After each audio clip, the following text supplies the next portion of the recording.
Good morning বন্ধুরা, welcome back to my channel Mr and Mrs Barman থেকে। আমি উত্তম বর্মন আছি আপনাদের সাথে। ওয়েলকাম করছি নতুন ভিডিওতে। আজকে হচ্ছে 4 জানুয়ারি, রোজ শনিবার।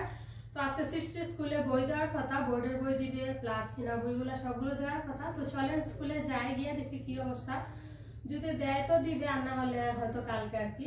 তো ফোন দিছিল, বলছিল আজকে বই দিবে, কালকে থেকে ক্লাস শুরু হবে। তো যাই হোক, এখন থেকে ভিডিওটা শুরু করতেছি। সবাই থাকেন আমার সাথে, আশা রাখছি একটু হলেও ভালো লাগবে। তো চলেন যাই স্কুলে, দেখি স্কুলের কি অবস্থা। আর এই তো এভাবে আমরা রেডি হয়ে গেলাম, কারণ বাইরে প্রচুর প্রচুর প্রচুর ঠান্ডা, অনেক কুয়াশা। তো চলেন চলো। এখন বাজে 11:30। এই যে আমরা বাসায় চলে আসছি। আর সৃষ্টি তো খুবই এক্সাইটেড নতুন বই পেয়ে। এই যে দেখেন নিচ থেকে ওর বান্ধবীকে ডাক দিয়ে বলতেছে যে এই যে দেখো আমি বই নিয়ে আসছি, মানে ওইখান থেকে বাহির থেকে দেখাইতেছে যে ও বই নিয়ে আসছে। তো বোর্ডের বই এখনো আসে না, এগুলো হচ্ছে কেনা বইগুলো আমরা নিয়ে আসলাম। বন্ধুরা এখন বাজে 11:30, ফাইনালি আমরা চলে আসছি। সৃষ্টির বই নিয়ে আসছি, মিষ্টি নিমকি সব কিনা নিয়ে আসছি। দেখেন এখানে আমি নিমকি আনছি। নিমকিগুলো আসলে ভালো লাগে, চা দিয়ে খাইতে খুব ভালো লাগে, সেজন্য নিমকি আনছি। সৃষ্টি বলতেছে ছোটো ছোটো মিষ্টি খাবে। তো তারপরে যে দেখেন ওর জন্য ছোটো ছোটো মিষ্টি নিয়ে আসলাম। সবাই খাইতে পারবে, 2-3টা করে, বেশ অনেকগুলাই আছে। 10টা না 20টা আর বেশি যাবো গা। এই যে রাত্রি বলছিল ল্যাব চিপস আনতাম, এখন ল্যাব চিপস কোনো দোকানেই নাই। এখন বলতেছে যাও গা, রাগ করছে চিপসের জন্য। নতুন বই যে দেখেন, সমাজ ও বিজ্ঞান। তারপর এখানে হচ্ছে সাধারণ জ্ঞান, স্পোকেন ইংলিশ। আর এই যে এটা হচ্ছে বেসিক অ্যাক্টিভ ইংলিশ। তো আজকে এই 3টা দিল, এগুলা কিনা আর কি। তো কিনা বই মনে আরও 2টা কি 3টা আছে। আর বোর্ডের বই এখনও আসে নাই, সেজন্য দেয় নাই। তবে কালকে থেকে ওদের ক্লাস শুরু, কালকে 5 জানুয়ারি, কালকে থেকে ক্লাস শুরু। এই 3টা দিয়ে আপাতত ক্লাস শুরু করবে আর কি। তারপর ওইগুলো আসলে দিয়ে দিবে। 1 2 3 4 5 6 7, আরেকটা ছিল ধরেন 8টা নিমকি 60 টাকা। আর এই যে মিষ্টি, এখানে আরো 6টা মিষ্টি ছিল। হ্যাঁ আচ্ছা দিদি আমার দিয়ে মনে। তো এই যে 6টা মিষ্টি ছিল। সৃষ্টি একা খাইছে 5টা, আর রাত্রে খাইছে 1টা, আর আসা হচ্ছে এইগুলো। সবাইকে 1-2টা করে দিয়ে দিই। না এত পরিমাণে ঠান্ডা পড়ছে সকাল থেকে, কি বলবো আর কি, প্রচুর পরিমাণে কুয়াশা। দেখলেন 11:30টার সময় যখন আমরা বাসায় ঢুকলাম তখনও কিন্তু অনেক কুয়াশা। তো আয়সায় একটু গরম গরম চা করে নিচ্ছি, কারণ সকালে যাই সময় কোনো কিছু খাই নাই। তো যেহেতু বাহির থেকে আসলাম আরও বেশি পরিমাণে ঠান্ডা লাগতেছে, তো ভাবলাম একটু চা খাই, আগে শরীরটা গরম করে তারপর কাজকর্ম করবো। আমি 1টা খাবো, আর 2টা ওর বাবুর জন্য রাখবো, আর ওদেরকে দিয়ে দিব। ছোটো মানুষ বোঝে না, মিষ্টির জন্য পাগল। এটা হচ্ছে রাত্রের প্লেট, মিষ্টি নিমকি আর একটু চা। তো ঠান্ডা যেহেতু একটু চা খাক, ভেতরটা একটু গরম হয়ে বসার জন্য। সৃষ্টির এই যে আমাদের রাত্রে খাওয়া শুরু করছে আমার নিমকি। আর এই যে আমিও 2টা নিলাম, আর বাবুর জন্য এটি রাখছি। খাও খাও না।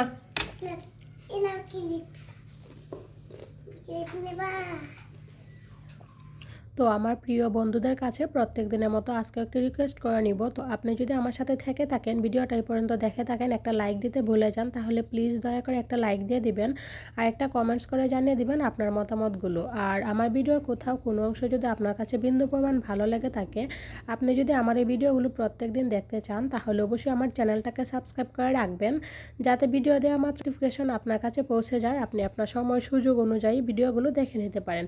আর যারা এই কাজগুলো করে প্রতিনিয়ত আমাকে সাপোর্ট করে যাচ্ছেন, মোটিভেট করে যাচ্ছেন, সামনের দিকে এগিয়ে নিয়ে যাচ্ছেন, আপনাদের সবাইকে জানাই আমার অন্তরের অন্তঃস্থল থেকে অসংখ্য অসংখ্য ভালোবাসা। তো এই তো দেখেন সকালে নাস্তা কমপ্লিট করে মানে যে ফার্নিচারগুলো একটু ক্লিন করে নিতেছি। ভাবলাম আগে একটু ফার্নিচারগুলো ক্লিন করে তারপর দুপুরে রান্নাবান্না করবো আর কি। কারণ হচ্ছে দুপুরে রান্না বসাইতে চাইছিলাম, তো মাছ আসলে ফ্রিজ থেকে বের করছি, মাছ এখনও গলে নাই আর কি। তো সেই জন্য ভাবলাম তাহলে মাছ গলতে গলতে এদিকে আমি ক্লিনিংয়ের কাজকর্মগুলো সেরে নিই। তো এই তো ক্লিনিংগুলো আগে সেরে নিতেছি, ক্লিনিং করে তারপর হচ্ছে দুপুরে রান্নাবান্না করব।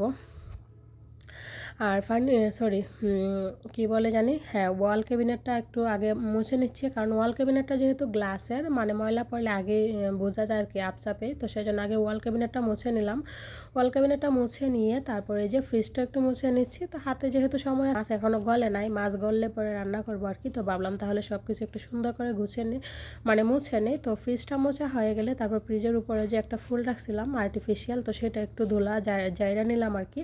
তো ধুলা জায়রা তারপরে যে ডাইনিং টেবিলটা একটু ক্লিন করে নিব। আর ডাইনিং টেবিলের এই যে দেখেন গ্লাসগুলো চা খাইলাম আগে, সেগুলো সরানি হয়েছিল না, তো একটু সরিয়ে রাখলাম।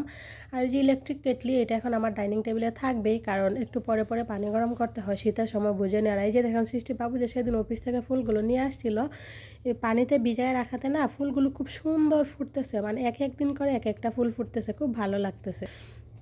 তো ওইদিকে ডাইনিং টেবিল ক্লিন করে অফ ক্যামেরাতে কিন্তু আমি রান্না বসিয়ে দিয়ে আসছি, অলরেডি ভাত বসিয়ে দিয়ে আসছি। ভাত বসিয়ে দিয়ে তারপরে যে আমি চলে আসলাম র্যাকটাতে, উপর থেকে র্যাকটা একটু মুছে নিব, কারণ উপর থেকে একটু ধুলা ময়লা বোঝা যাচ্ছে আর কি। তো সেই জন্য উপর থেকে আগে একটু মুছে নিলাম, মুছে নিয়ে তারপরে একটা সুন্দর করে গুছিয়ে নিব, কারণ এর মধ্যে না এই যে হাঁড়ি পাতিল বাটি বক্স একবারে কি বলবো, একটার সাথে একটা যেন যুদ্ধ লেগে গেছে এরকম মনে হইতেছে আর কি। তো সেই জন্য র্যাকটা আজকে সুন্দর করে গুছিয়ে নিব। সব বাটি টাটি যেহেতু এক জায়গায়, সেই জন্য বুঝে নেই, এক জায়গায় থাকলে এলোমেলাটাও কিন্তু একটু বেশি পরিমাণেই হয়। আবার জিনিসপত্র যদি জায়গায় জায়গায় থাকে, একটু স্পেস থাকে, তাহলে দেখবেন এত এলোমেলো হয় না। আর আমার রান্নার জিনিস রাখার মতোই যে একটা র্যাগেই, তো সেই জন্য একটু এলোমেলোটা বেশি হয়, জিনিস রাখতেও আর কি একটু প্রবলেম হয় আর কি।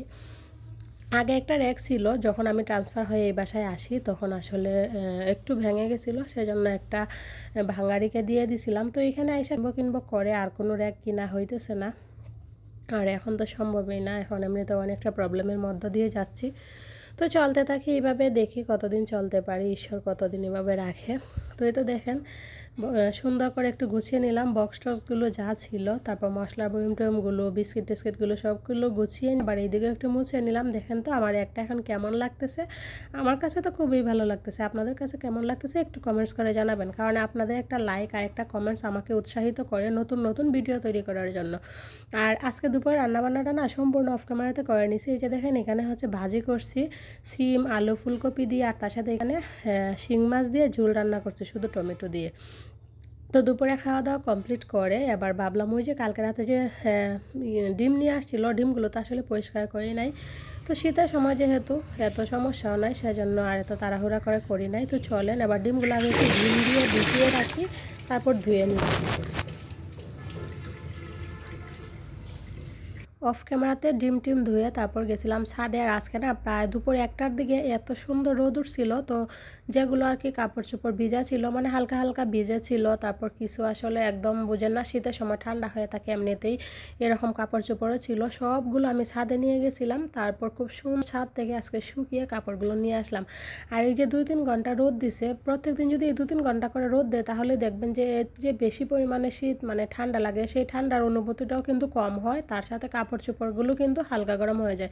এই 2-3 ঘন্টা রোদ দেওয়াতে আমার অনেক উপকার হয়েছে। দেখেন আমি কতগুলো কাপড় চোপড় একদম গরম করে, যেগুলো একবারে ভিজা ছিল সেগুলো একদম সুন্দর করে শুকিয়ে নিয়ে আসলাম। তো এদিকে আমি কাপড় চোপড়গুলো ভাইজ করে নিচ্ছি, আর মা ওইদিকে বসে বসে নারকেলের চুলা কাটতেছে। ওই যে সেদিন নারকেলের চুলা নিয়ে আসছিলাম সেগুলো কাটতেছে, যেগুলো আমাদের পূজাতে লাগে আর কি। তো যাই হোক, কাপড় ভাঁজ করতে করতে আজকে ভিডিওটা শেষ করতেছি। সবাই ভালো থাকবেন, সুস্থ থাকবেন।